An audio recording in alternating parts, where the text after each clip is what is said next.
Penetration testing, also known as pen test, is a type of software security testing which is done by security experts like real hackers. We know that different kind of cyber attack is done on different type of website like banking website. This kind of company face different type of cyber attack. Now, what if they want to know how much vulnerable is their system so that when a hacker attack, what data can possibly be breached and what damage can be done.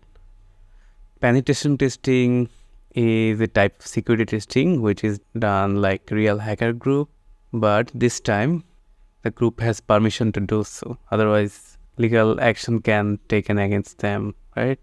So the purpose of this testing is to identify what area of the software is vulnerable to breach and what potential action can be taken to mitigate those risks.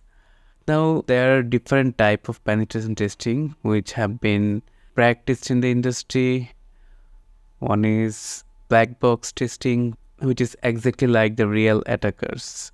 You don't know anything about the internal architecture of the system or internal implementation. Then we have gray box, which is you have some knowledge about the internal structure. Then you perform the attack and see what kind of breach you can do.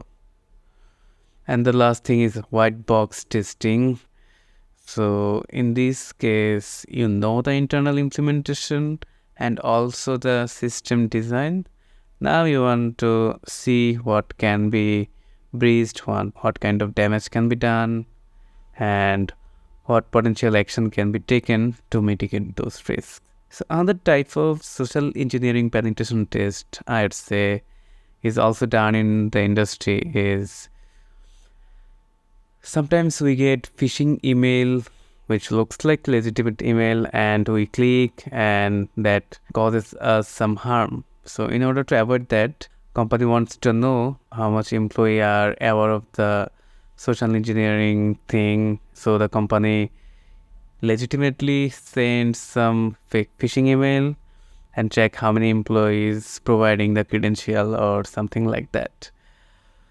So these are different type of penetration test or pen test. Now let's understand how it differs from typical vulnerability assessment by tools.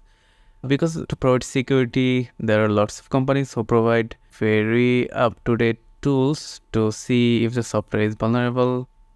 There are some OS for security testing like Parrot Security OS, Kali Linux.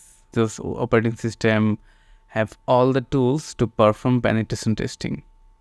Kali Linux or Parrot Security OS is good because they are providing a platform, but if you solely rely on penetration testing tools, then you may still be vulnerable because those tools only add a patch when new vulnerability is revealed by a hacker, right? So sometimes we find that a new attack is done on XYZ server with some kind of attack vector or vulnerability which was not known earlier, right? So solely relying on vulnerability assessment tools is not enough. So that's why actual penetration needs to be done to see what area of the software is vulnerable.